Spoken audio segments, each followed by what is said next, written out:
Markets around us, retailing and wholesale. Buying and selling things are important occupational activities in modern life. We all go to the markets to do our shopping. A market may be defined as a place where buyers and sellers meet and conduct buying and selling activities. Successful markets recognize people's needs and requirements and stock such products. The manufacturer does not sell his products directly to the consumers. A wholesale merchant buys bulk goods at a lesser price. A retailer is a smaller merchant who buys such products from the wholesaler which he will be able to sell at his shop. Manufactured products are sold to the wholesaler, who in turn sells it to the retailer. The retailers sell the products directly to the consumers. Thus, there is a chain starting with the manufacturer, wholesaler, retailer, consumer. It would be interesting to know more about what goes behind the entire process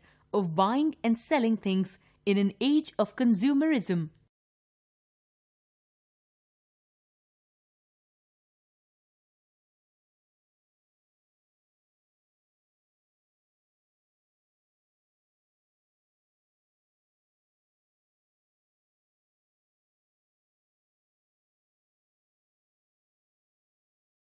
Markets. People who produce goods are called producers, and people who buy goods and services for their use are called consumers. There are a group of people who connect the producers and consumers, and they are known as traders. It is through trade that goods are supplied to the markets. As consumers, we buy or purchase the goods that have been supplied by the traders.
Factors affecting people's access to the market. People's access to market depends upon these factors. Availability of goods. Availability of different goods in a market is the most important factor which affect people's access to the market. As people have very bit time in modern age, they want to purchase different things of daily use from the nearest market. Quality. All consumers prefer to buy quality goods. They generally do not compromise with quality and hence avoid shopkeepers who sell goods of inferior quality. They do not hesitate to pay a little more if they get goods of superior quality. Therefore, if a market maintains its standard of quality, it is sure to flourish. Convenience. Markets located in close proximity to residential colonies attract a large number of customers than a distantly located market. People generally avoid residing in colonies where there is no market or market is located far off.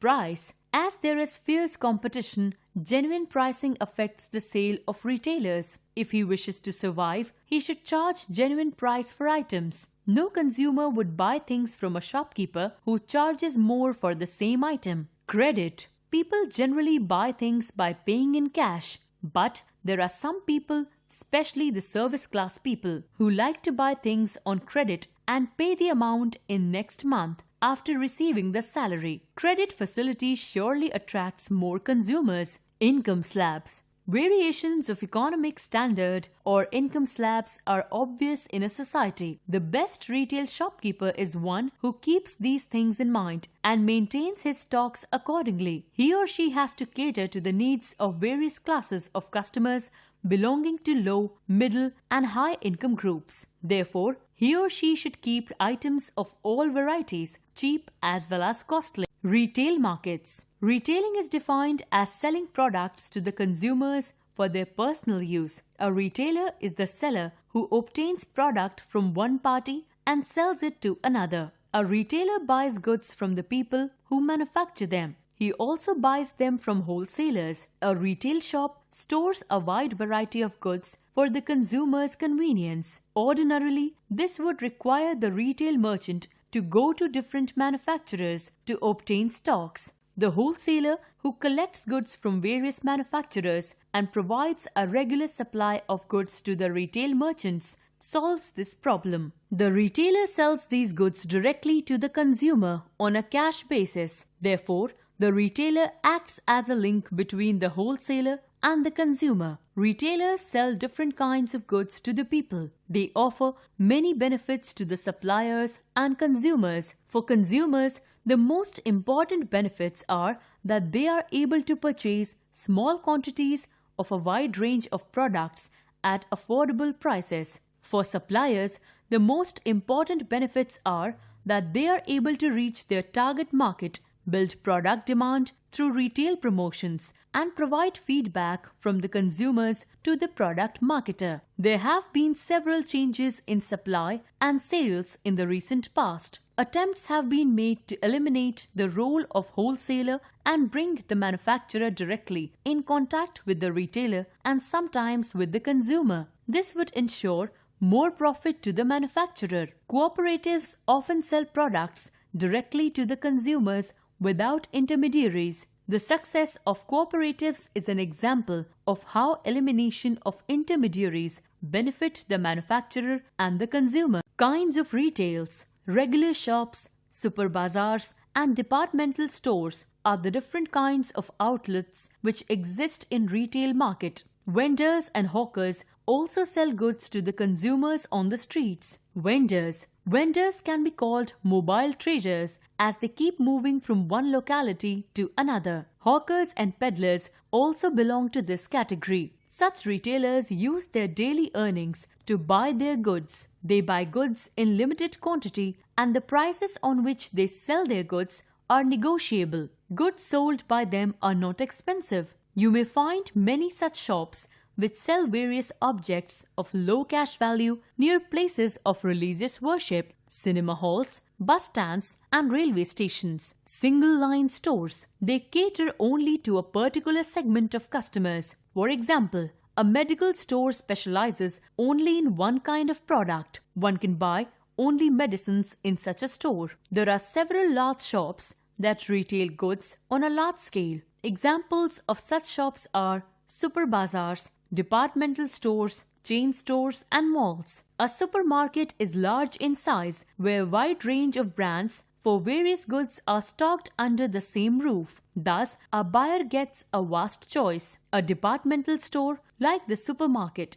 is divided into different departments. Each specializes in or does a particular kind of business. Such stores cater to the needs of rich people. Apart from goods, entertainment, restaurants, and other facilities are also provided here. Chain stores. They sell goods that are similar in form or type. People living in metropolitan cities get the entire shopping experience in malls. A mall is a shopping complex which is situated in a multi-story building. Various goods and services are provided to the people in the same building. Besides, the shopper is able to choose from a variety of goods and services available at the same place. Bata and McDonald are some famous chain stores. Wholesalers.